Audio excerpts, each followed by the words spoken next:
Muhammad told his followers about a paradise, a heaven, that would make Hugh Hefner envious.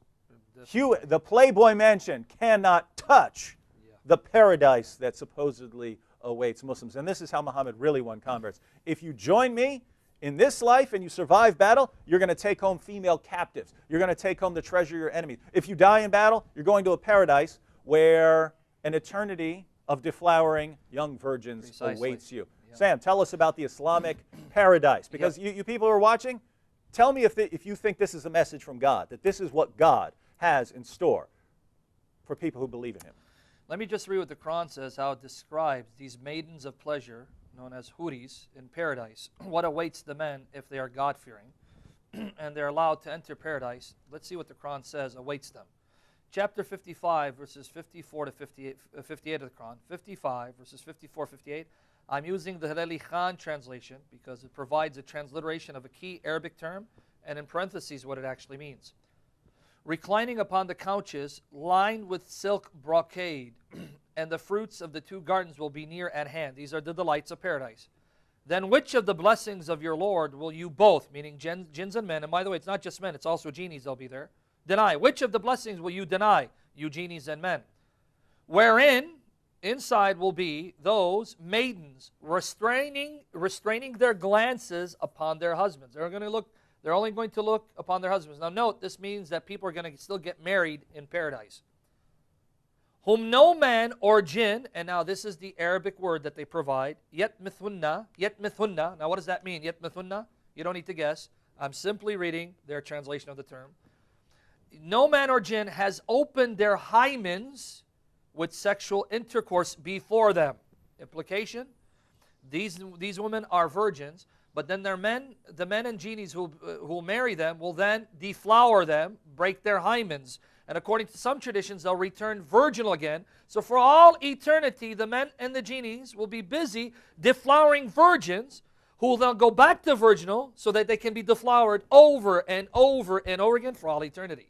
Now that's just one description. Let me read another one real quickly. Chapter 78, verses 31 to 36 even tells us the kind of breasts these maidens of pleasures will have, the kind of breasts they will have.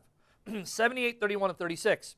Surely for the God-fearing awaits a place of security, gardens and vineyards, and maidens with swelling breasts, like of age. Now, in case you don't understand the kind of breasts these women will have, Tafsir Ibn Kathir, one of the greatest Muslim commentators, explains the meaning of this passage, the Arabic terms used in Surah 78, 33. Notice what he says. And vineyards and kawa'ib atrab, meaning wide-eyed maidens with fully developed breasts. So they're fully developed. Ibn Abbas, Mujahid, and others have said, kawa'ib, this means round breasts. They meant by this that the breasts of these girls will be fully rounded and not sagging. So these women won't be having sagging breasts. Right? So men are going to have women with swelling breasts that they're going to deflower for all eternity. Now, deflowering someone may be quite painful, right? But don't worry about it. Tafsir al-Jalalain, the two Jalals, have it figured out. Here's the exposition of chapter 56, verse 36. 56, 36. And made them virgins, immaculate. Every time their spouses enter them, they find them virgins, nor is there any pain of defloration. So they won't experience pain, so they can enjoy it for all eternity. And I can give you more, but I think I've made my point. Yeah, you have, but just give people the basic. That's what you find in the Quran. Give people the basic idea of what things are like in the Islamic paradise. Is that what you're going to be doing for all eternity? And in paradise, you're going to have young boys serving you, and then that has led to some Muslims. Again, I'm not saying this is the orthodox position or even the majority position.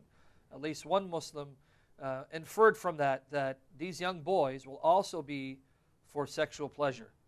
In other words, homosexuality is forbidden on earth, but it will be permitted in paradise. Now again, this is not the majority position. It is the view of one Muslim scholar who inferred that because, after all, why are you going to have young boys serving you? For what reason? Youths of perpetual freshness, Yusuf Ali translates it, right? So that's one. Another thing they'll have is rivers of wine. Rivers of wine, rivers of honey, rivers of milk, meats and fruits for all eternity. these men are going to be reclining on couches, and they're going to be having boys serving them, feeding them, women to deflower. And some traditions say that each man will have up to 70,000 of these huris. Yeah, because we hear the number 70 or 72. That's the minimum, right? That's the minimum. That's the minimum you get. It doesn't say only 70, 72. Yeah. That's the minimum you get. Any Muslim will get that. If you're a really, really great Muslim, you can get far greater rewards. The Quran doesn't even limit it. It doesn't say 70. It says you're going to have many. Now, that's why I say some traditions will say up to 70,000, and some will try to say that's weak.